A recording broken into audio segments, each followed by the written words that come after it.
blessed new moon for everyone, and thank you for joining us to study the Word of God in this day of the first day of the fifth month, the month of Av. As we saw that this is the fifth month in the Bible, and it's a Sabbath. It's a new moon, it's a Sabbath, like it says, from one new moon to another, from one Sabbath to another, we will worship God and get all our blessings and be prepared for translation, like it says in all other scriptures. So we want to welcome you all in the comfort of your homes, so we can continue to pry into the Word of God and understand His will, and better able to be elected for the sure kingdom which is going to be established on earth. So I welcome you all. So let us start from the topic that I chose today, and it says the product of the school of God and the product of the school of man. So we have got those two things that are live in our lives. We are living in a world where we have two things: product of man and the product of God. Those two, they are dwelling within us, and we have to pry into their research and see what God can do and what man can do. Those are the two schools that we have. We have been learning, secular learning, and also we learn from the school of God. So let's compare those two and see what God has done for us, so that we will understand where we base our priorities. Our priorities have to go where it is most important. So let's see those two schools. When we start, we have to start from Psalms chapter 71, verse 17. Let's read from Psalms 71, verse 17. O God, thou hast taught me from my youth, and hitherto have I declared thy wondrous works. That's what David says on Psalms. He says he has been taught from his youth. You know, little do we know that even when you are herding cattle, like he was a shepherd, he was somebody herding cattle, he was being taught there by God. He was, whatever you were doing in your youthful life, is God was teaching you. If you have to pry in, we were playing house sometime when we were young. What were you playing? You know, I remember when I was playing house sometime, we used to play like we are in a church and someone was preaching and someone was saying amen. We're just doing that in playing house. Some go and play house and do, you know, like a family. One is a father, one is a mother, one our children. We used to do that when we were young, isn't it? Gone are the times when we were doing that. These youth of these days, what they play, their house is gadgets or TV or, you know, laptop or whatever. That's what they are doing in their youthful life. We used to play house, you know, what we call I don't know what you call in Shona when people are playing outside. Some playing pada, some playing, you know, cards, some playing, you know, snooker, whatever we were playing, but we used to play house. Little did we know that it was God interested in that. God was making sure what we were playing when we were young is what was going to influence our life. And David says, you have taught me from my youth. Imagine, he was herding cattle there. God was with him. You see, he used to fight with lions. Went to fight with lions so that they don't get his sheep. He was being trained to be a very mighty leader. You understand? So God was training David from his youthful life. We are saying the topic is the product of God versus the product of man. Right. Let us read from 2 TG 25 space 3 and point 2, which is the second paragraph. Let's hear what David says himself. He's been taught from his youth. And what is he paraphrasing about that from this quote? Let's read. Yeah. Here is David's own testimony of Right. the fact that he had nothing to regret for being in God's school all Right. his life. Right. That he was anxious to declare God's truth. Then, too, we know that the school of God and the schools of man have for many centuries been contemporaneously in competition. And we should now be able to make a fair comparison of the product of one with the product of the other. Right. So that's what David has said. He's introduced that he has been affected somehow by both schools. So want to make a comparison because both schools were affecting David. And they affect you and me. Both schools of men and schools of God. But let's compare. They are ever so competing against each other, isn't it? So let us compete. Let us see what competition they are in. And point 3, let's go to point 3. We know that the schools of man have produced geniuses in many lines. Yeah, do you know that? We have geniuses in the schools of men. People with high IQ, we have them. People with degrees, masters, PhDs, everything you can say, honorates, everything that has come from the school of men. Right, let's see. For instance, men have invented giant planes to Right. lift tons into the air. That's the school of men. It has produced people who will invent, planes that go and fly there. It's the brain of men, school of men. They've done that, right? We saw those. Those are giants of planes. You can see all those planes that cross oceans. They were produced by the school of men. And what? For instance, men have invented giant planes to lift tons into the air. Right? Planes that travel as fast as sound. Right. And at a great height too. Do you see that? That came from the school. When you are in a plane and you are up there, you marvel and say, hey, the school of men has produced all that. You understand? That has been trained from the school of men. That's what the school of men can go as far as planes that can fly more, nearly like the speed of light. You understand? And that has been produced by the school of men. And let's read on. Yeah? Men have also built mammoth steamships Right. laden with thousands of tons of cargo and passengers. Do you see how many people are carried by a ship? 800, 900 people in a ship. Many have produced that. You see how far the school of men has gone. The school of men. Look at what in the first world countries, second, third, whatever the school of men has produced. You marvel. Yeah? Satellites. You marvel. Planes. They have even gone to the moon. That's the school of men. It has gone as far as that. Right? Men have also built mammoth steamships Right. laden with thousands of tons of cargo and passengers. Right? And they crossed the oceans in a few days. And what else? The schools of man have also produced great orators and Right. competent teachers. Competent teachers. That when you go into these high universities, they are very highly trained teachers, lecturers, deans. You can name anything. You marvel what the school of men has produced. Right?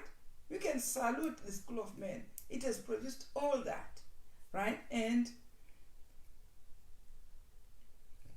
right?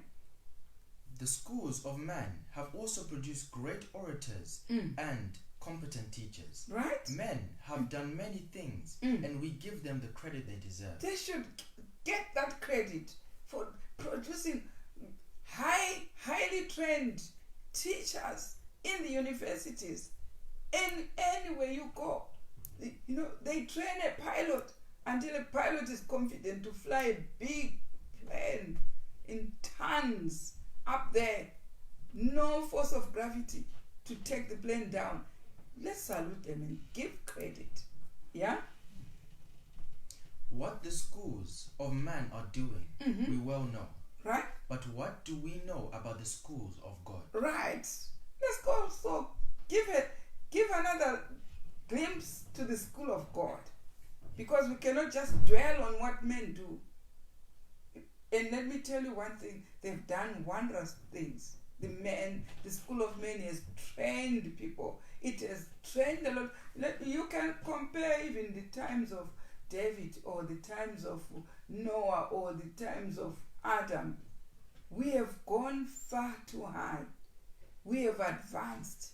So the credit should be given to the school of men. But let's also make a glimpse at the school of God. Yeah?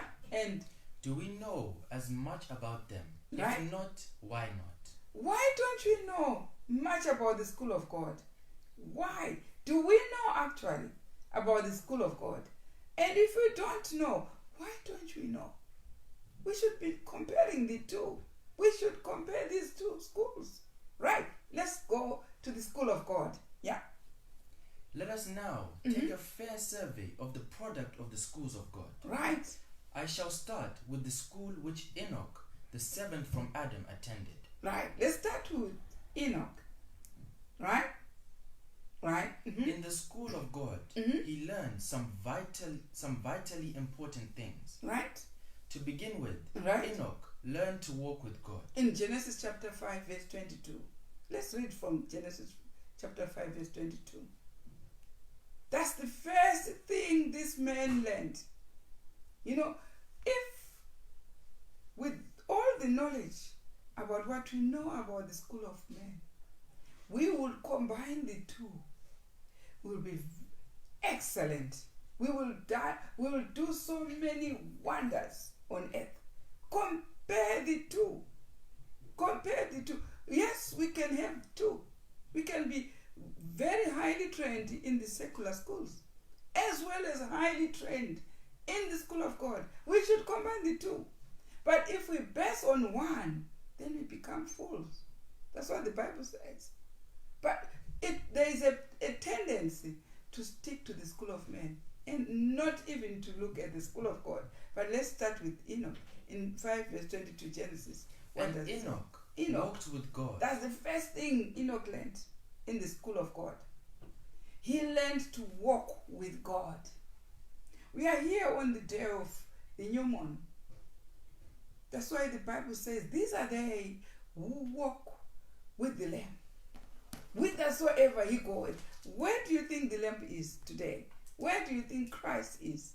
He's on a new moon. Because he has told us in Isaiah chapter 66, when we go to heaven, on one new moon to another, on one Sabbath to another, where do you think he is today? That's the first thing to learn. That's what Enoch learned. The first thing he learned was to walk with God. We are studying, my brethren, we are studying about the school of God.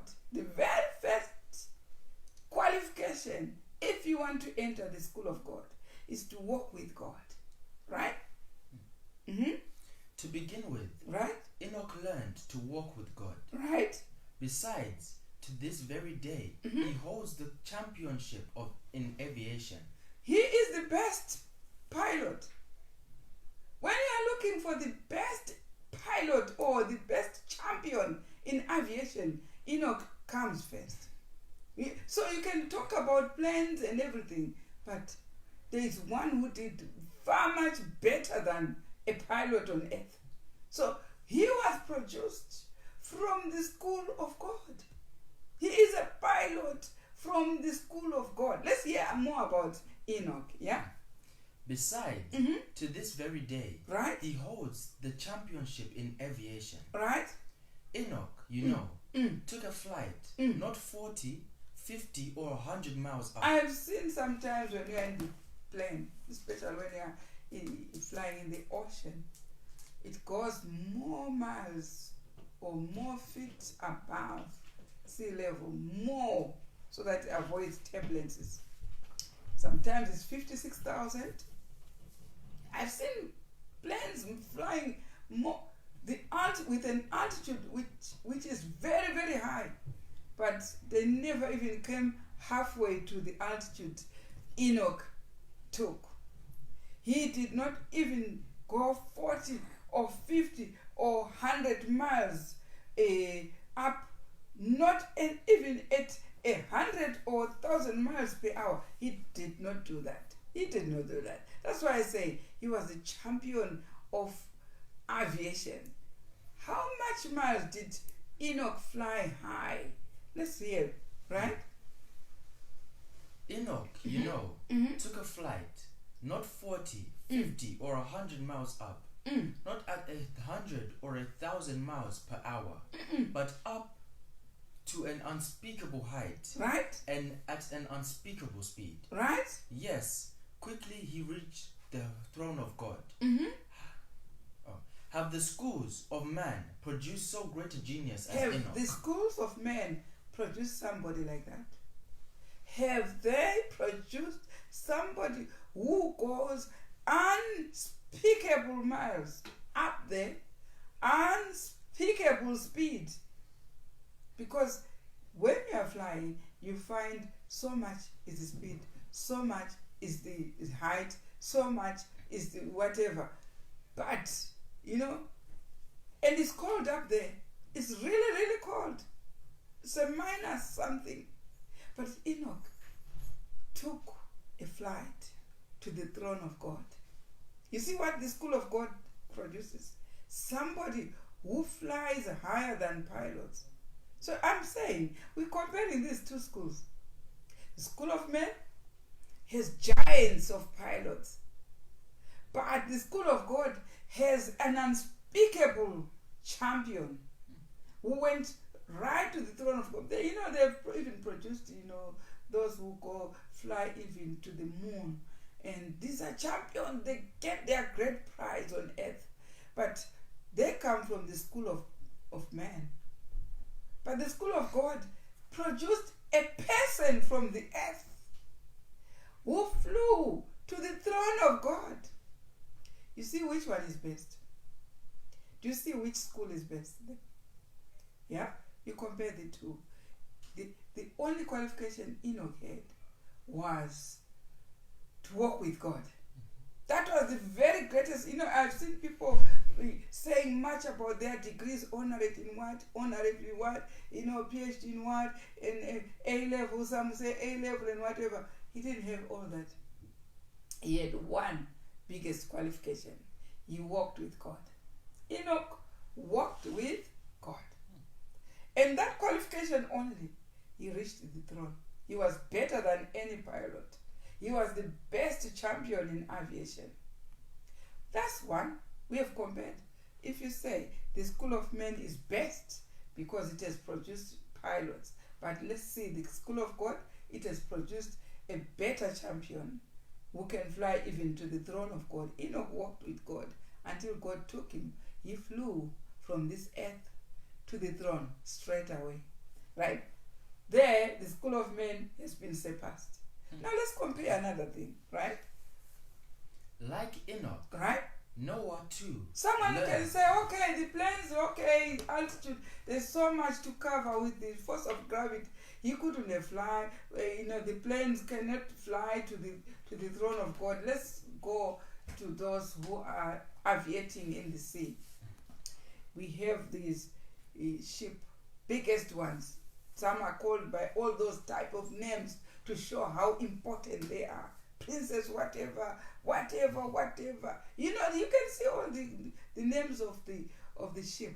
Let's go into them because we have ship that can travel at a speed that is so unspeakable in the sea, isn't it? So let's hear whatever. We have someone. Enoch was an example of the pilot. Now we have Noah in the ship. Let's hear. Like Enoch, Noah too learned to walk with his Lord. Right. Like Enoch. Let's go. Did he walk with God? Go to Genesis chapter 6 verse 22.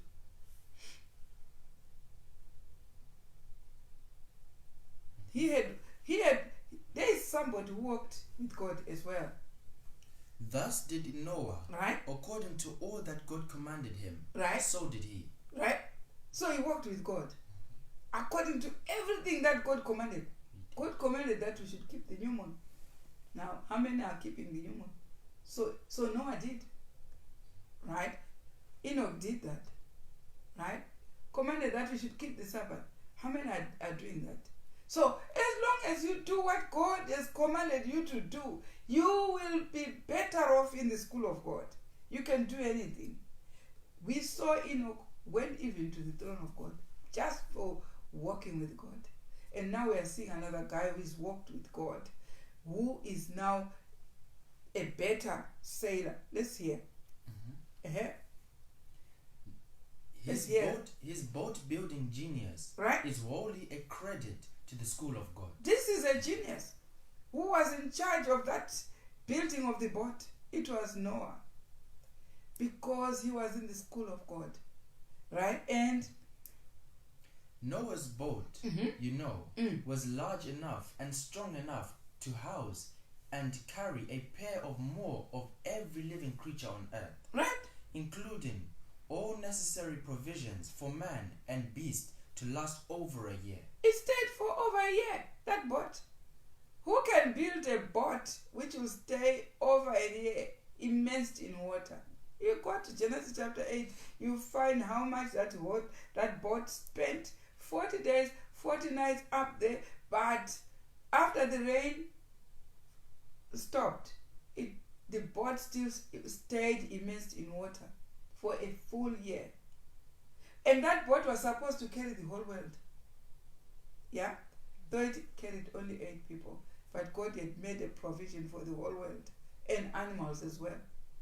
And beasts, everything. And not only that, carry their food for the full year.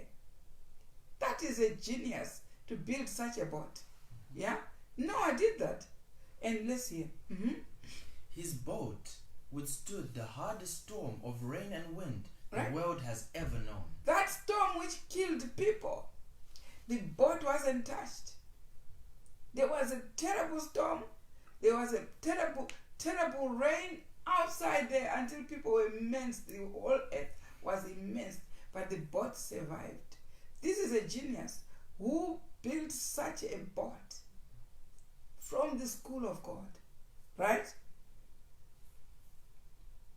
Noah's boat survived not only the longest duration of rain and wind ever known, but even the convulsions of the earth when the fountains of the deep broke forth, hurling rocks and mud hundreds and thousands of feet into the air, by which the high rugged mountains of the earth were made. Not only the boat, but every living thing inside of it survived. For the full year, he had 8 people in the boat, and he had all animals, samples of animals. There were plenty there. There was no death, no grave, nothing. Not even a history of any of the animals dying.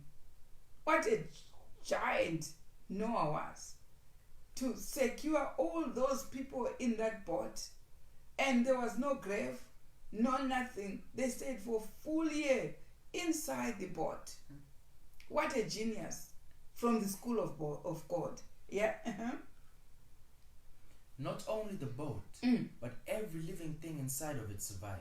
Right? Noah is still the champion of boat builders. Go to boat builders. Of sea captains. Go to boat builders. They are trained to build those boats so that when they are sailing, no water will seep inside. Otherwise, the whole people in the boat will sink. They are trained, those people. But who was more trained? Noah. Noah is the champion of the boat builders. Look at what is coming from the school of God. There's nothing we can shun God instead of the school of men. Though we learn from the school of men, we should know that God is more than the school of men. The school of God has produced more genius than the school of men. Right, read on. Noah is still the champion of boat builders, right, and the champion of sea captains too. Right. The product of the schools of God, you see, is far superior to anything the schools of man have ever been able to It's yield. superior to anything you can talk about. I'm here to advertise the school of God. The school of God is more than the school of man. So why don't we talk about the school of God? Why are people, when you see people, in a certain group, they are talking more about the school of men? No one is talking about the school of God. No one. We should be together discussing about the school of God. And because it's more superior than the school of men. Right? Mm-hmm. Let's go to another giant. Abraham. Abraham, matriculated in the school of God when God called him to leave his father's house and go to a land he had never seen. You see, have you ever been called to go to a land where, not to visit, but to go and stay? Out of nowhere, you are told to go and stay. He had all the right to say, no, I've never been there. What am I going to eat there? But he is a giant in the call from God. How many calls from God have we had? Do we obey the calls from God? But this man obeyed. And he had Lot. Lot is one of the people who is going to be better able to be saved by God more than us. He did not have the spirit of prophecy. He did not have the Bible. He just obeyed Abraham. Abraham just said, God has said we should go to Canaan. And he just trusted. God said that. He trusted.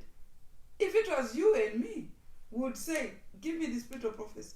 Give me the evidence. Like what we do, demanding evidence all the time. We are demanding, show us. When the evidence is not there, you won't believe. Isn't it? But there is a man who obeyed Abraham with no evidence. Abraham just said, God spoke to me. He had the right to say, I didn't even say that. Where is the evidence that God spoke to you? Look at how much we want a sign from prophets to say, give us a sign so that we know God has sent you. How many will want a sign? How many will just believe without a sign? How many? But we have Lot who believed without a sign. He is there in the library in heaven. He is one of the giants. But let's see, Abraham was called out of nowhere, a spiritual giant. Let's read more about this one. Yeah? Okay. Mm-hmm. He took whatever belongings he had, and he also took his nephew in partnership. Right? From the very start, they greatly prospered, and their business expanded so rapidly that in order to take care of it, they had to spread out and part company. From the very word go, when they are in Canaan, they prospered, these men. Right?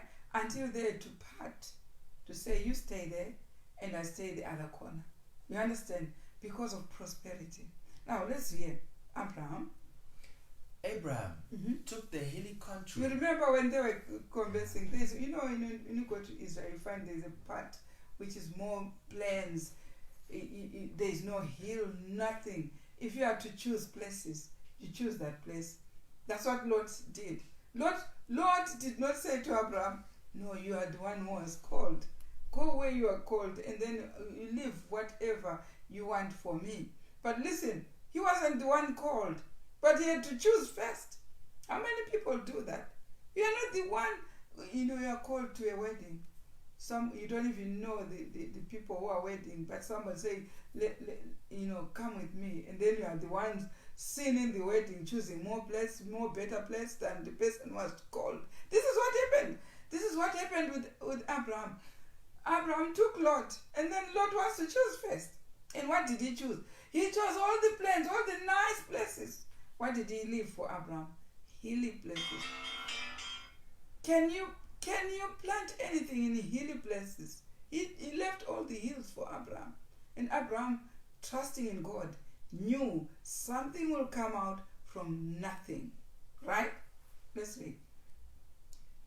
Abraham took the hilly country after Lot chose the fertile valley adjacent to the markets of Sodom and Gomorrah. Right?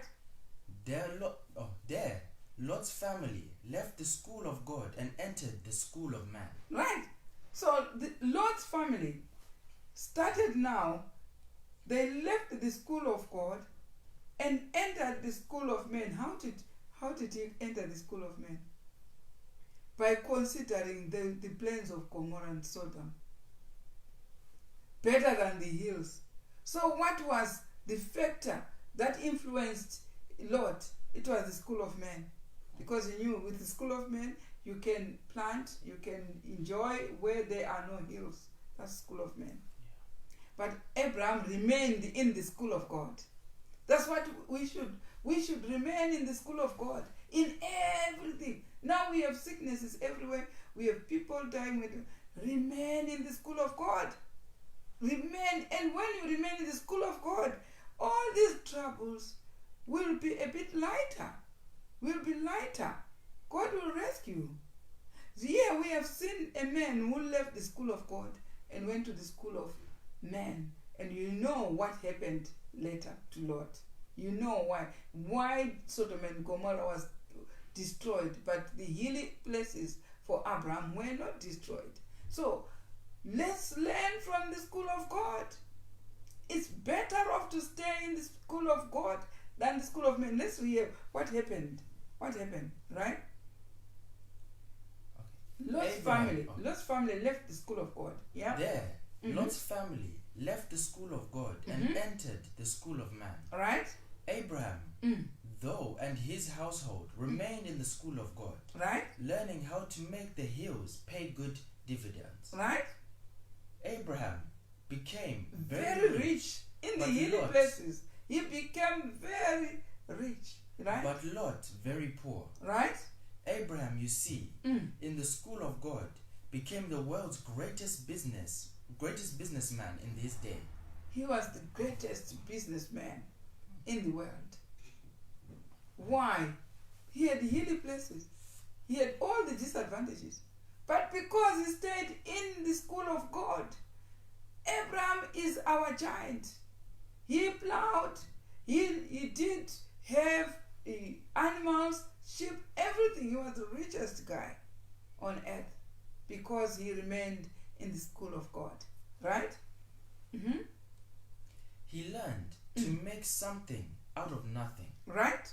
Moreover, he was the world's greatest general, for you recall that with but a few men he defeated 5 kings, right? Took their spoils and restored the goods to the rightful owners. Right? All this he did without the loss of a single soldier. Still further, he reared the only son that ever willingly submitted to burn on a sacrificial altar for his father's religion. Are you in a bad circumstance? Abraham made something out of nothing. You could be poor. You could be in trouble. You could be sick. You could be in terrible problems. Morning, every way. There's a lot of problems. Economy-wise, some are struggling for bread. But Abraham made something out of nothing. Why? He remained in the school of God, and that made all the problems a better advantage for him. And instead, God capitalized on where Abraham was found. He was found with hills where he cannot do anything, but he became the most successful businessman in the world. You see, just because he was in the school of God, everything that any situation he was in, God blessed him and moved him better off in the school of God, right? And let's go to the next one. We have seen Abraham. We have seen, even when you whoever is struggling, but do not come off the school of God. Stay in the school of God, and God will make something out of nothing. Now, let's go to the next one, right? Next, we shall consider Esau and Jacob, the twin sons of Isaac. Right. We remember these two guys. Yeah, Isaac, who married Rebekah, had these twins. Let's hear about him. Yeah? Jacob graduated from the school of God. Right? And Esau from the school of man. We had two children of the same parents, same day of date of birth, same home, but one was in the school of God, the other was in the school of man. It's possible. That is possible. You can be a family of 10 people or a family of 5 or 7, whatever, but you can choose out of that family to be in the school of God, while others remain in the school of men. But they will see a better future in the one in a school of God, a better person. Do you understand? So let's see what these guys who were in different schools, yeah, one was sticking more in the school of men than the school of God. And we see even Adam and Eve had Abel and Cain. One was in the school of men, the other was in the school of God. Right, let's hear that. How do I know? Right? I know this because if Esau had walked with God, he could not have learned to hunt. That's the first thing. Esau was a hunter. But the Spirit of prophet says, if he had been in the school of God, he could not have learned to hunt. Right? You have your professions at home, children going to school. Your professions will influence your spiritual life.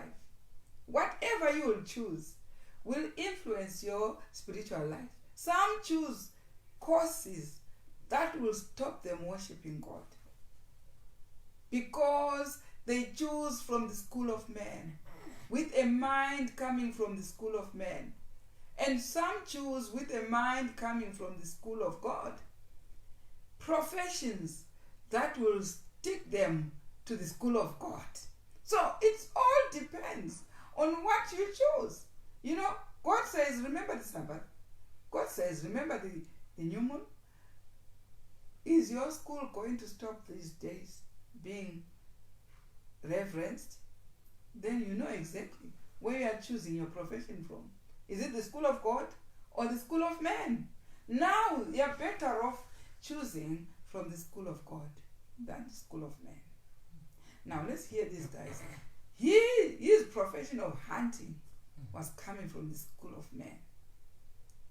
And we'll see what the other one, Jacob, was like. Yeah. How do I know? How do I know? I know this because if Esau had walked with God, right, he could not have learned to hunt. Right. For God is not a hunter. God is not a hunter. Yeah, no, you understand? God is not a hunter. Yeah? God is not a hunter. Someone was saying, I chose a minister of health because Christ was a healer. That was good. He had an example somewhere. Right? And someone was saying, oh, I chose to be a photographer. And then someone was asking, yeah, was God a photographer? Oh, of course. Maybe it's photographing somewhere. I don't know. But here we are saying, I'm not going to influence what you are going to choose. It's all your own business. But I'm saying, what are you going to choose for your life, for your future? What you choose will influence your spirituality or decrease your spirituality or increase it. You understand? So it's up to you to work out your salvation with fear and trembling. Now let's hear what happens. Okay. For God is not a hunter. Right? Not interested in killing and destroying the lives he created. You see the profession of Esau. God was not a hunter. God was not even interested in killing lives. Right? Thus, rather than take his training in the school of God, right, Esau schooled himself in the schools of man. Right. He saw no particular value in religion. And he had placed no value. value. He had no value in religion at all. And that influenced his choice of his profession. He had no value of what it was to worship God. And that also influenced his religion. Right? He saw no particular value in religion and placed no greater value on his birthright than the price of a meal. And he was born as a firstborn. He was the first to come out, isn't it? And God had already predicted that the younger, the older shall serve the younger. So he had no value, because in the Old Testament the firstborns were priests. Were supposed to lead. They had no value for that. He had no value of that. And that influenced his profession as well. If he knew he was born a leader there because he's the first one to come out, he wouldn't have started hunting and killing animals. Right? And Jacob, on the other hand, was anxious to walk with God, right, and to buy Esau's birthright at any price, right, but got it at a bargain. Right. There comes Jacob, who had no hairs in his body, because the hairs are proof that you are a leader. And of course, if you was a babe in firstborn, you should have those hairs, everything to show that you are very big and man enough. You understand? You are a leader. But Jacob didn't have the hairs. He was not a leader at all. He was a layman, but was eager to lead. He was eager to walk with God, to be foremost in the things of God. He was eager. He could do anything with any bargain to get that birthright. And he did. You understand? He did. Because he was in the school of God. How did he get the post of being the Israel of the future? He did it through the bargain, though it was already his. But because that bargain was done, because it was coming from a school of God, as someone who was eager to walk in the school of God. These were different children in the same house. One based himself in the school of man, had nothing to do with God.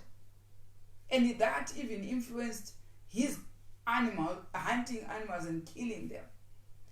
The other one didn't even hunt, was interested just in walking with God.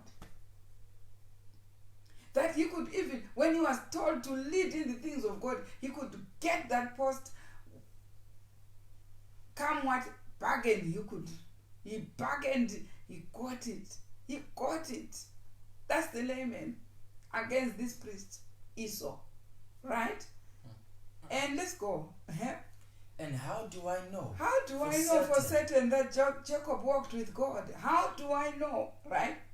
I know this, right, because in the end of his first day's flight, right, in the face of Esau, right, Jacob rested with God, right, and there he saw the angels of God walking up and down the ladder which spanned the distance from heaven to earth. Do you see when he was at Bethel, he's lying down, a ladder comes from heaven and angels walking too. She said, this is how I know he was in the school of God. He was in the school of God, right? And then after having spent another 20 years in the school of God, Jacob left Padanaram and started toward home with riches untold. You see how rich he was. Only he was a worker working for his uncle, and that's where he got his 2 wives. You know the bargain which was done, or you know all the things that were done. But look at how much and everything Jacob touched prospered. Even herding cattle, he went out with flocks and herds of cattle. You understand? Why? He was in the school of God. Whatever you touch, when you're in the school of God, it prospers. Right? You see, Laban tried to cheat him. You see? He tried to cheat him. He tried to say, the cows, the normal cows with no specks, no pictures, nothing. Those speckled ones, white and black, white and you rarely get those ones. Laban said, okay, any calf which is speckled will be yours. What was Laban up to? He was up to cheating this man. because he knows after 6 years you get one. But look at how God came to Jacob to tell him to say, any cow which is speckled, let the cow go and look at its own image in a river. That was a plan coming from God. And what did it mean? Any cow which was supposed to deliver any heavy calf, they all came speckled. Why was all that happening? Because Jacob was in the school of God, walking with God every day. And even when cheated, God will make sure he prospers him. Whether he is in any situation, he was prospered. Do you want that? Do you want that? Walk with God. Walk with God. That's only one. The people refuse to walk with God because they enjoy the school of men only. But okay, today is a new moon. Walk with God. You are better off with God today than with the school of men. You are better off. You know, some will say, it's a Wednesday. Yes, it's a Wednesday. It's a new moon. It's a new moon today. It's a Sabbath in heaven. Walk with God. How many hours are you losing a shift today? How many hours? God will compensate. See, in Psalms 127, he says, what does Psalms 127 say? Start from verse 1. Except the Lord build the house. Except the they Lord. labor in vain they labor in vain that build it. Except the Lord protect that shift. You go to labor in vain because he wants you to worship him today. You see, except the Lord does that, you are just laboring in vain. This is what it's read on. Let's hear. Except the Lord build the house, they labor in vain that build it. Right? Except the Lord keep the city, the watchman waketh but in vain. It is in vain. It is vain right? for you to rise up early, to sit up late, to eat the bread of sorrows. Right? For so he giveth his beloved I've sleep. seen people who work so hard, you know, who work so hard. They come from another ship, they go to another, back to back, they never even sleep. It is in vain to do all that, because God will give you when you are sleeping. This is what verse 3 says. When you are in the school of God, he will give you what you want. He will program your life. He will make sure your life is in accordance to what your strength can afford. You know, I've seen people going into places looking for the dearly prospered dollar or the pound without even meeting the requirements of the school of God. Let me tell you one thing. You labor in vain. Except he looks after the city. Those who are looking after the city. How many people are paying loads and loads in security only? Just security. 4,000 per night. Just for you to sleep when someone is guarding you. You understand? But go to the school of God. Go to the school of God.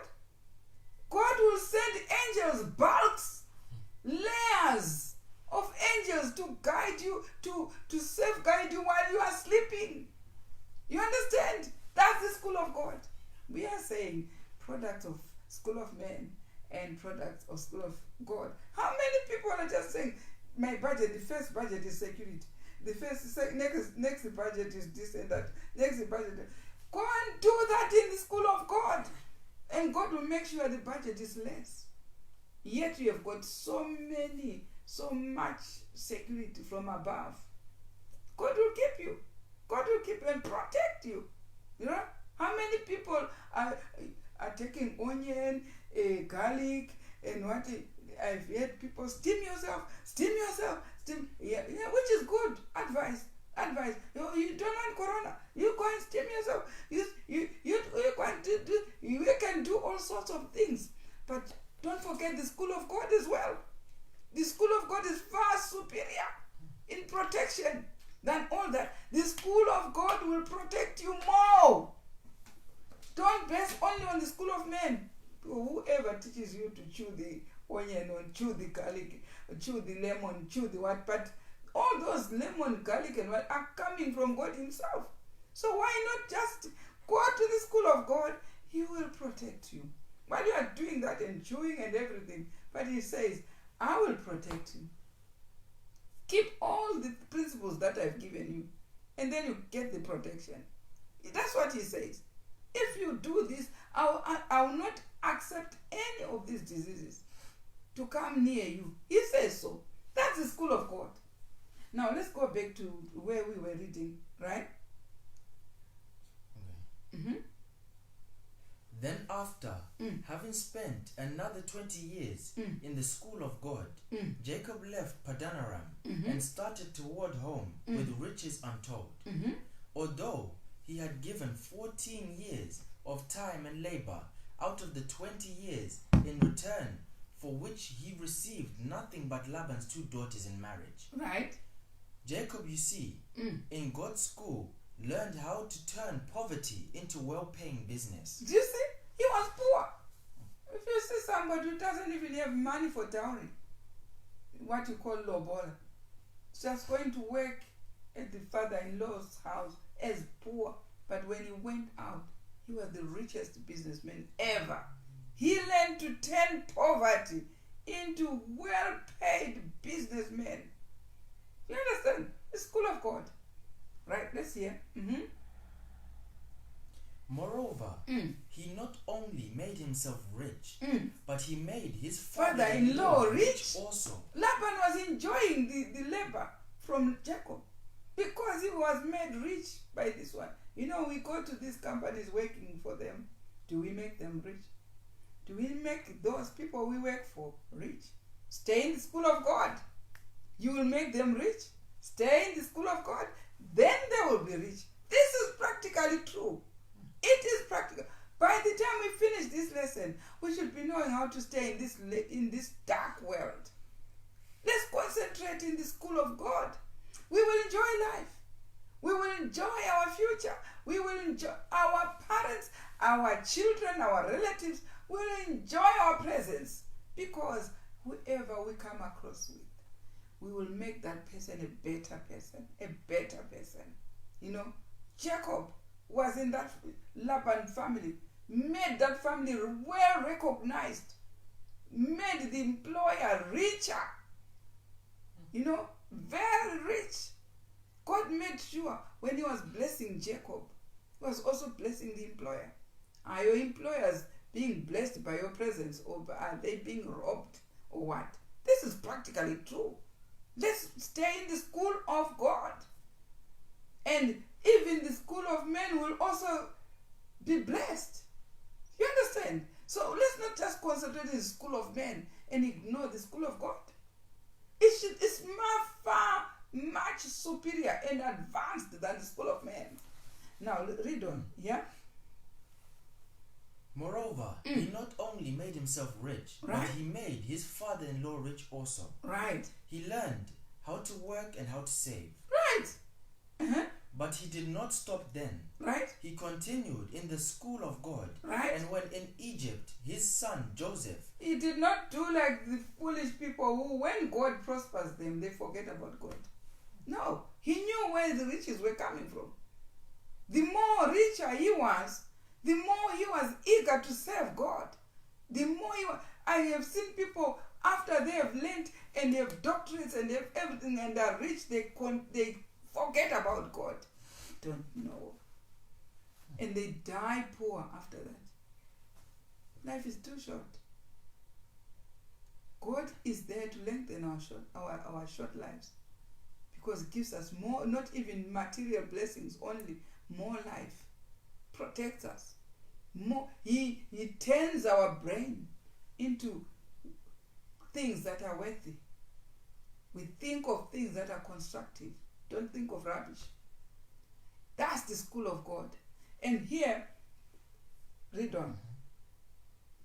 He continued in the school of God, and when in Egypt, his son Joseph, who was the second to the king, was not ashamed to introduce his father to the Pharaoh on the throne. Right? Jacob was a cultured man. He was a cultured man. Look at Jacob was the father to Joseph, who now was also a ruler because he learned from his father how to walk with God. And I've never seen anybody in the Bible who is less recognized. When you stay in the school of God, you will be recognized. That's what I've learned. And now let's go to Joseph himself, because we have spoken about Joseph. Let's hear, right? Joseph himself, from his youth up, was a devout student in the school of God. You see, from his youth up, he was a devout student in the school of God. You know, God has got geniuses there in the school, isn't it? Then you can see these are giants. These are giants in the school of God. Would you want to test the school of God? Test it and enjoy. It's amazing. It's quite amazing to be in the school of God. I enjoy it. I am in the school of God. I love it. Yeah. And I'm not ashamed to declare myself in the school of God. Yes, it also prospered the school of men where I belong to. So why don't you put the two together and enjoy life? Why stick to the school of men and shun the school of God? Whereas when you take the school of God, it will also improve the school of men as well that you belong to. I enjoy it. Let's see Joseph. Right? Joseph himself, from his youth up, was a devout student in the school of God. Right? Finally, he took his postgraduate work in Egypt. You see, he learned everything when he was young with his father. And now we are being told the postgraduate, after he graduated in his father's house. We know how he was sold as a slave in Pharaoh's house. He was sold as a slave. But because he was in the school of God, this slave was peculiar, was not the same as other slaves. And inside that, Pharaoh took him to himself. Yeah? And when he was there, he didn't know he is a postgraduate student. Right, let's hear. Joseph himself, okay. Finally, he took his postgraduate work in Egypt. When he had obtained sufficient knowledge, he became a king. And all Egypt, in fact, the whole ancient world bowed down to him. Right. Joseph became the world's greatest economist and banker too. Right. I've seen people that have got a degree in economy. I've got listen, from the school of God, there was a world's biggest economist. That was Joseph. Biggest. Let's see this biggest giant economist, how he did things. Right? Okay. Joseph became the world's greatest economist and banker too. Right? Never since his day has anyone done as much. He managed to buy all his country's surplus grain for 7 years, and in 7 years more gathered all the people's money and their land, both cash and mortgages, he deposited in the Pharaoh's bank. Besides this, he saved the world from starvation. You show me such products as these from the schools of man, and I will show you that rain does not drop down from the skies. Right? You understand? That's Joseph. How did he attain to be a governor like that? You remember when Pharaoh had a dream of these 7 fat cows and then the 7 thin, lean ones, but the lean ones swallowed the fat ones. And that was a strange dream to Pharaoh. He needed someone to interpret it. And Joseph was still in prison. You remember how he got in prison when he was wrongly implicated that he had, raped Potiphar's wife, which was wrong. But because he was in the school of God, he didn't even mind going into the prison. He knew in the school of God, he will be maintained by God, whatever it was. Whatever he went through, whether it was painful or what, as long as you are in the school of God, God will still rescue you there. And maybe God even wanted him to further polish him more in prison. So it's another way. God was polishing him. You understand? But because he interpreted the dream of Pharaoh, he was given all these qualification. He did not have O-level or A-level or doctorate or whatever. He only interpreted the dreams and he became a governor there. Remember the other guy, which was Daniel, interpreted the dream of Nebuchadnezzar, and he was given everything to rule as a prime minister. Daniel was a prime minister. These are the guys who are giants, geniuses in the school of God. They were genius. I don't know how much we don't learn from them. We don't learn. And you find our children, most people wanting to concentrate more in the school of men and ignoring the school of God. You have to take both. The school of men is very important. As much as the school of God, which is superior to the school of men. Combine the two of them, you go places. You go places. Now here, Joseph has interpreted the dream, and now Pharaoh was very quick enough to say, okay, since you interpreted the dream, you know how to conduct yourself. In the 7 years, you are going to have plenty of food in 7 years, and the 7 years it will be famine. So you do the collection of the food. He was a banker. He was collecting more food, and when the whole world survived because of this economist.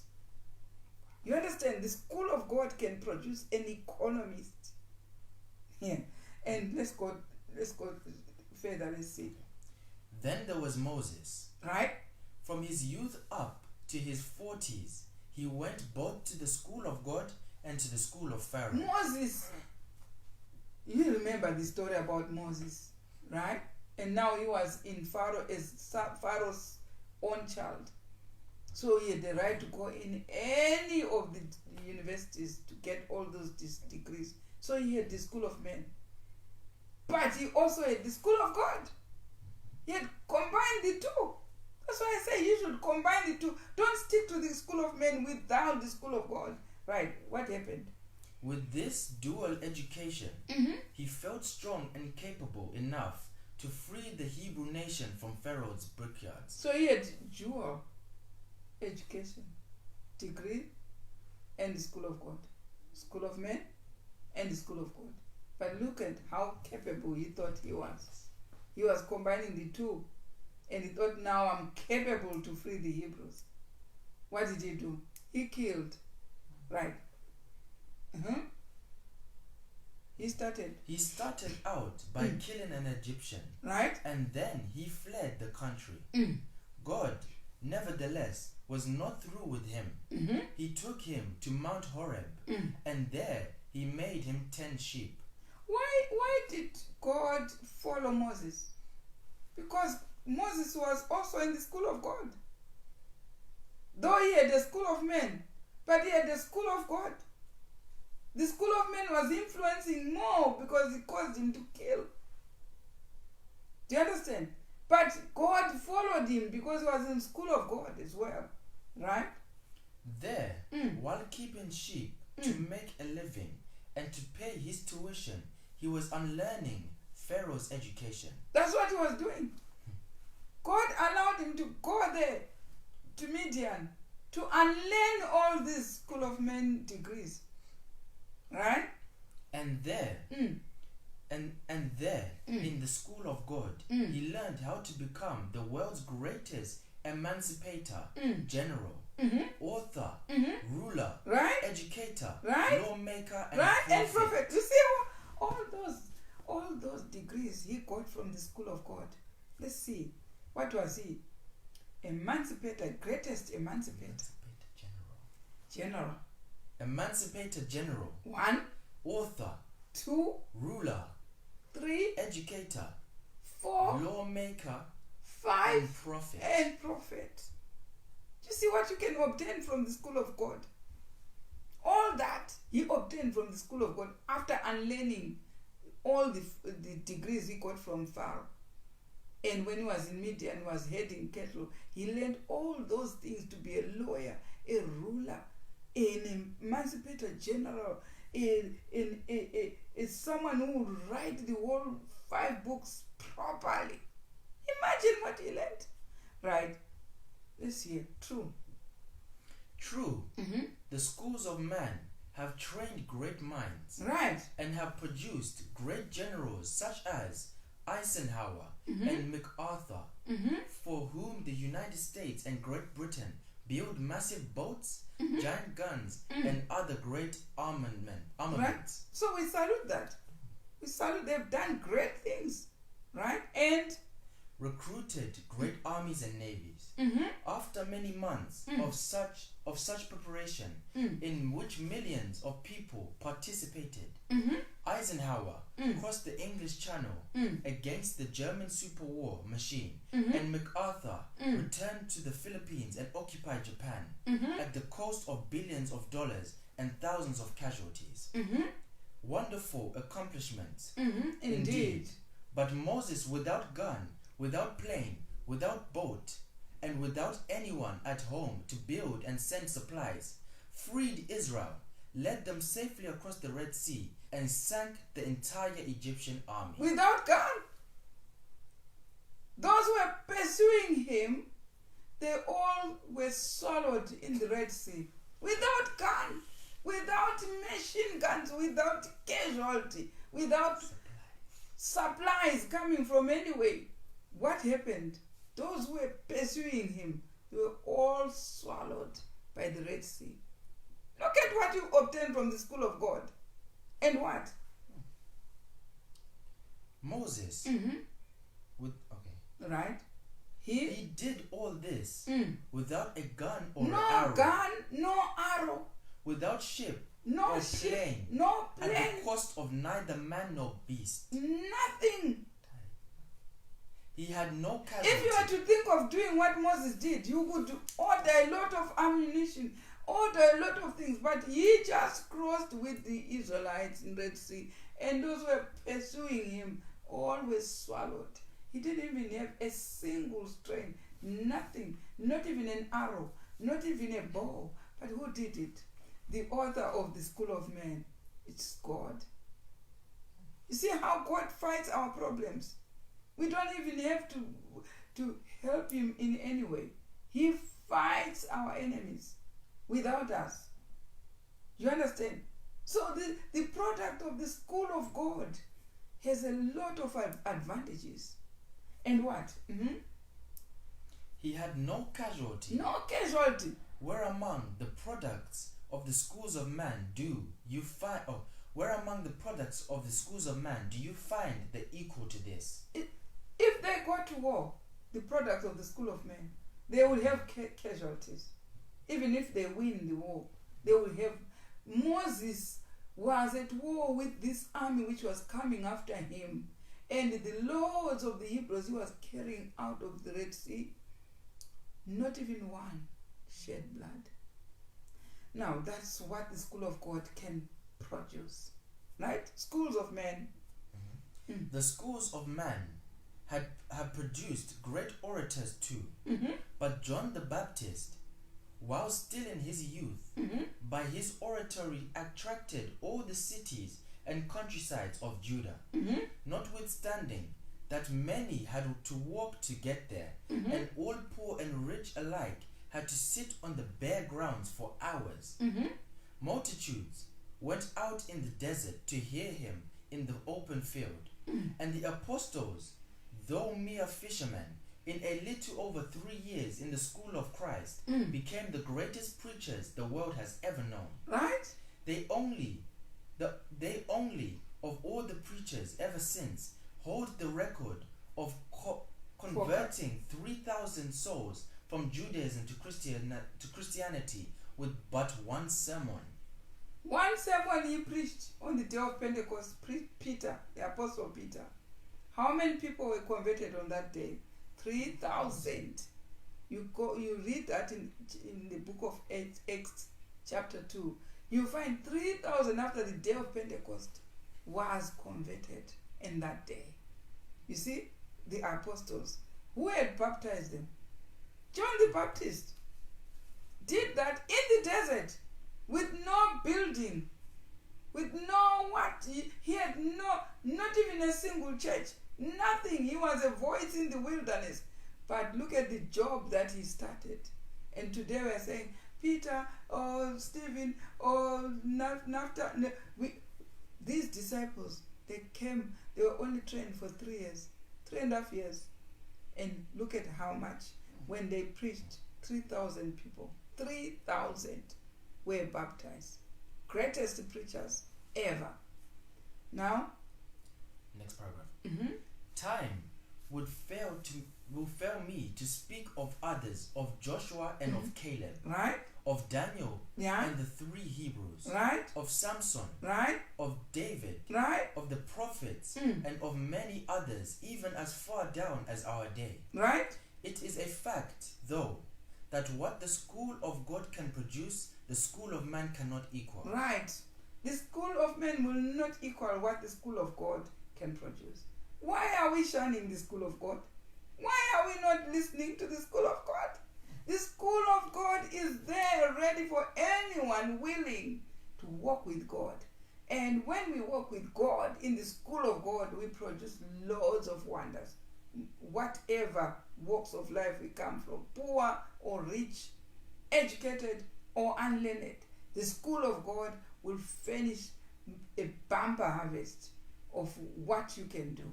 In the school of God, in the school of God, Mhm. the student is guaranteed to become the best in whatever line he undertakes. right? There is guarantee. Whatever you touch, when you are in the school of God, you are guaranteed to succeed, right? And my advice to you is that whether you be grass or tree, so to speak, choose to be the best of its kind. Mm-hmm. Such you can be in if you will to do so. Mm. For there are no failures in the school of God. No? You can become the best herdsman, Right? or the best king, King, the yeah? best teacher, or the best preacher, the best banker, Right? or the best of whatever Whatever it be. you are, the best, whatever you are, when you introduce the school of God into whatever you are, you become the best. The best in every way. You succeed in everything. That's the school of God. And It is of interest, too, to note that both the school of God and the school of man have textbooks. Do you know that?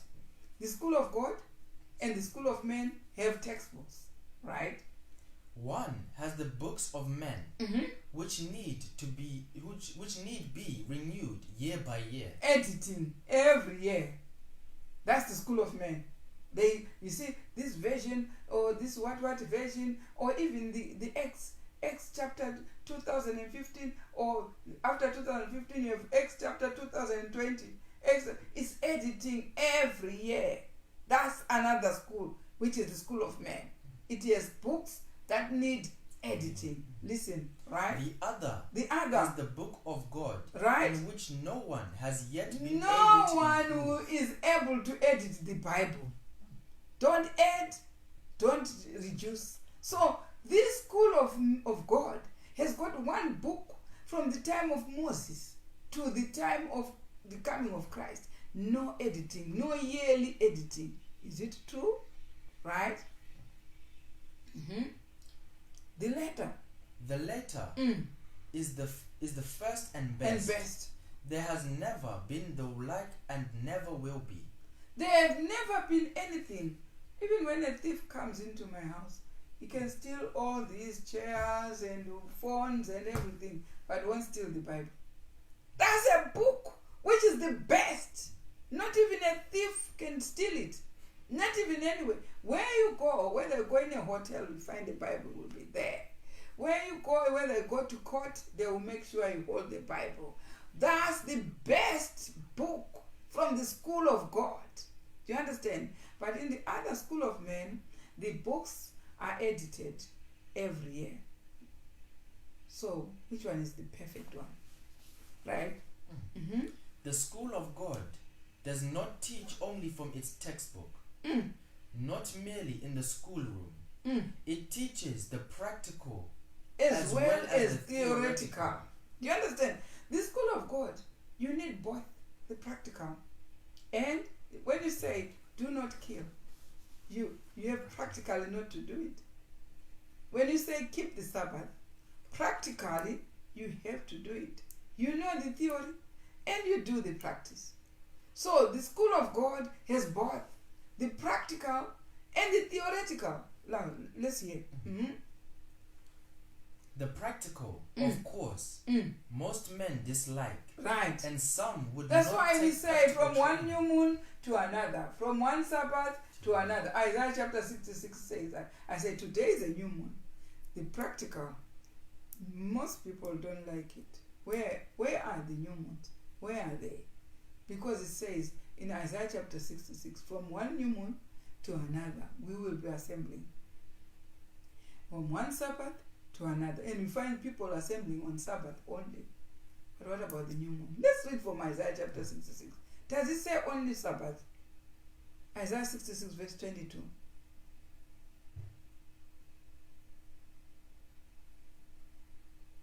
For as the new heavens and the new earth, which I will make, shall remain before me, saith the Lord, so shall your seed and your name remain. Right? And it shall come to pass Right? that from one new moon to Right. another, Uh-huh. and from one Sabbath to another, Right. shall all flesh come to worship before me, saith the Lord. Right. Because on one Sabbath to another, we are already on Sabbath, we unite, isn't it? And worship God. What about the new moon? Because both of them will be there in the new moon, in the new heaven and new. So the practical bit, he says, the practical, of course, most men dislike. And some would not take practical training even for a gift. Some, even for a gift, will not take practical training. Even when you say, do the practical so that you are blessed, they won't take it. Right? Uh-huh. Right? Let us take Joseph, for example. Right? When he finished the classroom, work, Mm-hmm. he was initiated into the practical. Right? When Joseph walked with God, learned from his father's house to walk with God, God sent him for practical. That's why you saw him with the wife of Potiphar. Now you have to practice where it says, do not commit adultery. There are so many people who know the 10 commandments, but they don't do them. They don't do them. Yeah? There are so many people who keep the Sabbath, who know that it's supposed to be kept, but they don't keep it. Come in the middle of the day, they are cooking. Come in the middle of the day, they are watching soccer. Come in the middle of the... They are not keeping the Sabbath, but theory, they are the best theoretical. But practical... Now here, let's hear about Joseph. After finishing the... Okay. When he finished the classroom work, he was initiated into the practical. Right? His training was perhaps most trying because his vocation was to be not only one of the greatest but unique as well. Besides, his curriculum included the learning of a strange language and love for his enemies. He was to learn by experience that if one serves God faithfully, then whatever befalls him in life, he is to know that it is but a gift from God, and that he is to make the best of it. Right? First, he was sold by his own brethren, Right? and resold by slave traders. Right? He could have made himself sick with grief and fear. Had he thus succumbed to his emotions, the traders would have dropped him somewhere along the road to Egypt. For they would have known that a sick man would only be an expense to them, that they could not sell him for anything to anybody. Joseph, though, behaved himself very well, Right? knowing that God knew all about his circumstances. He remained calm, knowing that he was in the school of God. He could have done a lot of plans just to get rid of this slavery. But he remained calm in whatever position he was, knowing that the God in whose school he was in, he was going to rescue him. Right? The Ishmaelites, too, saw that they had not invested in an ordinary slave. Right? They realized that he could be sold for a high price to someone who had the money. That's why they had to sell him to Pharaoh to get more money, because they saw his behavior. His behavior never changed because he was in the school of God. Right? Thus, it was that they took him to Potiphar, Egypt's rich man. There, Joseph learned how to take orders, how to take care of other people's goods, and also how to shun lewd women. So he was now in the practical. From the theory that he was learning, now he was a postgraduate in the practical region. He knew what to do because he now knew what God wants. Right? After he graduated. After he graduated from Potiphar's house, he took a course behind prison bars. Did you see where he went? The next college was the prison. Right? There, among the dreamers, he learned to interpret dreams. Right? At this point of his training, he was equipped to rule Egypt and to feed the world. That's where he was now capable to rule Egypt. That Joseph. Yeah? The schools of man do not offer courses of this kind. No. But neither do they develop benefactors. To the school of men, when you go to prison, it's a punishment. But to the school of God, when he went to prison, it was part of the training. It's a college. Right? But the schools of man do not offer courses of this kind. But neither do they develop benefactors, kings, bankers, and businessmen such as Joseph. Right? These are some of the things which we ought to know if we ourselves are ever to graduate from the school of God. Moreover, we ought to know where we are receiving our training.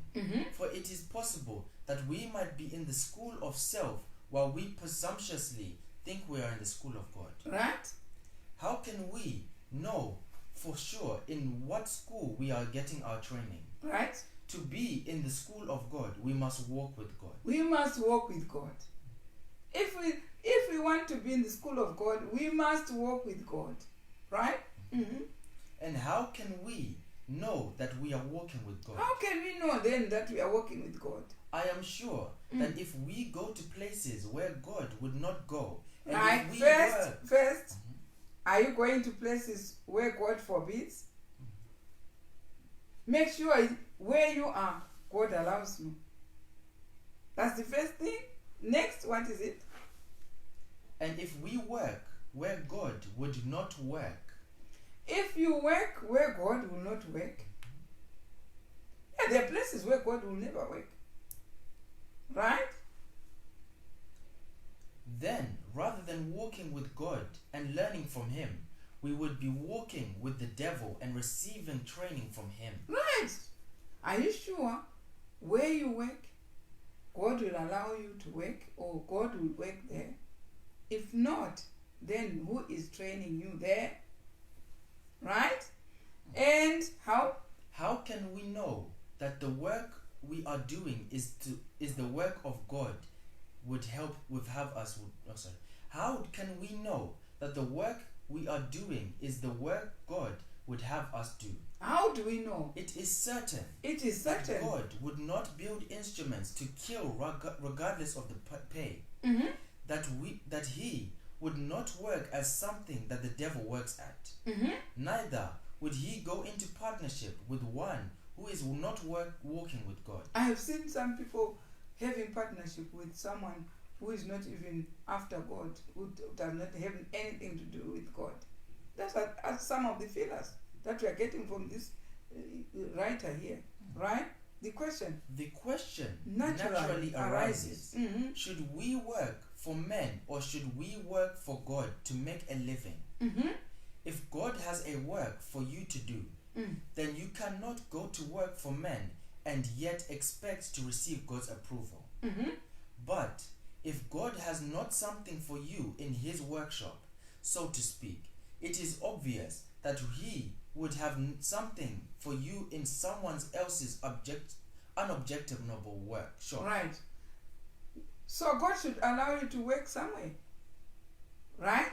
And The students in the school of God study from principle and with but a single aim to advance the kingdom of God. What does the student learn? Everything you do should be advancing the kingdom. The way you talk, what you say, all the jokes that you are doing, are they for the kingdom or not? All the things that you are praising, anything you do, that's why we say, let the words of my mouth and the meditation of my mind be acceptable in thy sight. And what? Okay. The students in the school of God study from principle and with but a single aim to advance the kingdom of God, while the students in the school of man study from a monetary viewpoint to help no one in particular but themselves. I've seen people who just go to work just for money and nothing else. But there are some who are going to work to advance the kingdom of God. And these will work with God wherever they are.